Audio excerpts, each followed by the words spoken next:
Þannig að ég held að sé mikilvægt líka að fólk fái þessa von, fólk sem er á stríðshrjáðum svæðum eða syrgir ástvini sín og annað þeim túr.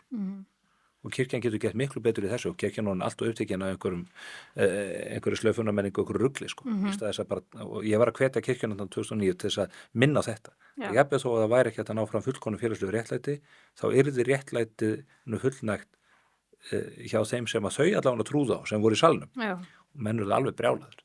Kirkjan sagði, hvað er þessi maður að fullir að það verði ekki náð fram fullu félagslegu réttlæti? Það er bara, heimurinn er ekki fullkomin. Nei.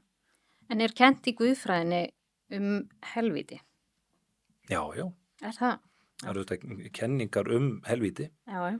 og mjög forvitnilega kenningar Já. og reyndar kannski Martin Luther einn af brautrinnendur þess að taka þá hugsun úr þessari einföldustu mynd þar sem er himnaríki upp á himnum og helvíti í neðra og það setji skrattinn með þríforkin. Getur verið að himnaríki og helvíti eigi sér líka hliðstæðu eða birtingamynd í þessum heimi, bara á meðan við lifum.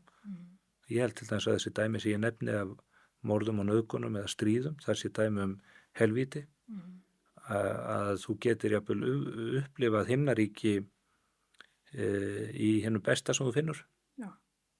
Mér fannst ég upplifa himnaríki þegar ég horfði fyrst í augun á syni mínu eftir ég fekk hann í fangið. Það var alveg heil og stund. Bara þegar við horfðumst fyrst, ég tók hann í fangið nótt og hann var eitthvað óvær og kom í fangið að mér og þá fannst ég komst í svona einhverja tengingu við eitthvað alveg, ekki að því að hann var í Guð, heldur bara að það er einhver tenging þarna. Það getur ekki verið neitt nema himnaríki þegar maður fær barnið sitt og þessa tengingu. Það er bara ekkert nema gott. Sko. Nei, og þetta er bara tilfinning og kannski hugsa fólk, ég vil hann geðbelar þessi sko.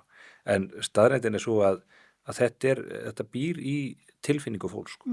Og ég held þetta að fólkið á Gazasvæðinu og fólkið í Úkraínu, það sem verið að brytja fólk niður, ég held að það fólk hugsi, þetta er helvíti. Já. Það er svona sem það lítur út, ef það er ekki bara reynilega hér sko.